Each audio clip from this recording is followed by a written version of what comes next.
आप लोग बेंगुआ मछली देखे होंगे, देखे बेंगुआ मछली? अरे मछली से पहले को बेंगुआ मछली आता है, सभी लोग देखे होंगे, ऐसे होते हैं, देखे? इसका शुक्राणु जब निकलेगा नर में से, किस में से? नर में से। शुक्राणु जब निकलेगा तो किस में जाएगा? अंडाणु में। कहां पर जाएगा? अंडाणु में जाएगा। अब ये अंडाणु का दोनों का क्या होगा? मिलान होगा। दोनों क्या होगा? इसका दोनों का मिलान होगा। तो दोनों का जब मिलान होगा तो दोनों का मिलान क्या कहलाएगा बताइए? संलयन। क्या कहलाएगा? ये संलयन कहलाएगा। या हम क्या कहेंगे बताइए? निषेचन कहेंगे। क्या कहेंगे? निषेचन कहेंगे। क्या कहेंगे हम लोग? निषेचन कहेंगे। अरे समझ में ना? तो नर का जो शुक्राणु है इसमें से निकला और अंडाणु के पास जाके मिल गया, दोनों का क्या हो गया? मिलान हो गया। और दोनों का मिलान होने के कारण हम क्या कहेंगे बताइए? निषेचन कहेंगे, नहीं तो क्या कहेंगे? संलयन कहेंगे। निषेचन आपके क्वेश्चन पूछेगा जब आप फाइनल एग्जाम में जाएंगे ना, तो पूछेगा निषेचन किसे कहते हैं, तो बोलेगा नर और मादा के संलयन को निषेचन कहते हैं। सिंपल डिफिनेशन याद रहेगा ना? आपको लिखवाए समझने के लिए, नर और मादा के संलयन को क्या कहते हैं? निषेचन। याद रहेगा ना? नर और मादा के संलयन, नर का शुक्राणु और मादा का अंडाणु जब आपस में मिलता है तो उसे क्या कहलाता है? निषेचन कहते हैं। तो आप लोग को याद रहेगा। मनुष्य में जो क्रिया होती है, किसमें? मनुष्य में यह जो क्रिया होती है किसके अंदर होती है? मनुष्य में स्त्री के अंदर। किसके अंदर? मनुष्य में स्त्री के अंदर यह क्रिया होती है। किसके अंदर? स्त्री के अंदर क्रिया होती है। किसके अंदर होती है? स्त्री के अंदर क्रिया होती है। और स्त्री के अंदर क्रिया होती है तो किसमें? फैलोपियन नली में। किसमें होती है? फैलोपियन नली में। किसमें होती है? फैलोपियन नली में। फैलोपियन नली में। इसीलिए इसे आंतरिक निषेचन कहते हैं। अंदर होता है, इसीलिए हम इसे क्या कहेंगे? आंतरिक। इसीलिए इसे हम क्या कहेंगे? आंतरिक निषेचन कहेंगे। लिख सकते हैं, आंतरिक निषेचन कहते हैं। क्या कहते हैं हम लोग? आंतरिक निषेचन कहते हैं। आंतरिक निषेचन कहते हैं। इसीलिए हम क्या कहते हैं? जैसे निषेचन हुआ तो निषेचन के पश्चात समझिए। अब हम समझेंगे कि निषेचन के पश्चात, निषेचन के पश्चात, अब निषेचन के जो पश्चात होता है इसमें युग्मक का, किसका?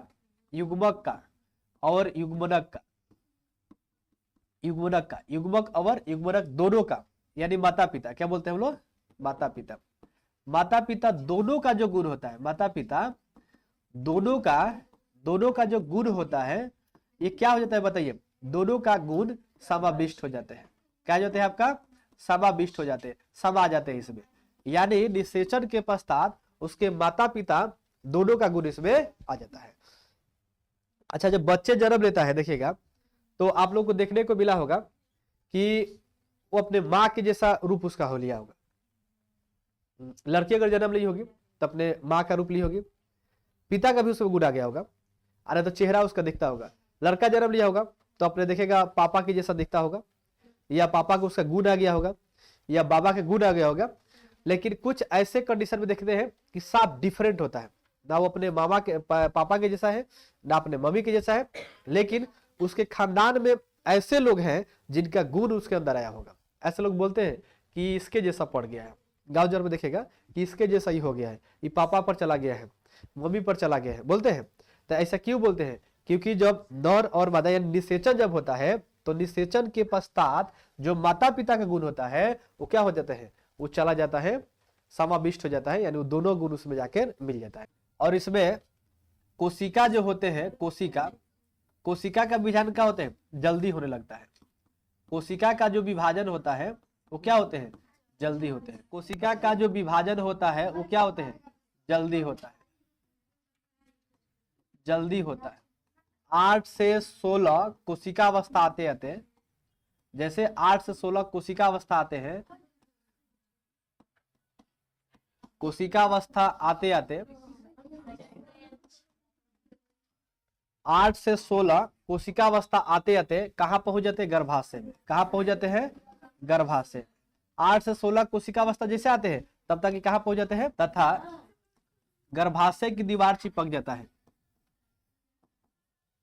गर्भाशय की दीवार चिपक जाता है,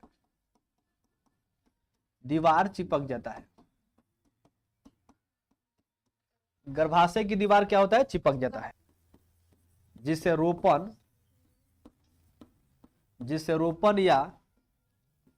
रोपण या गर्भधारण कहते हैं। गर्भधारण कहते हैं,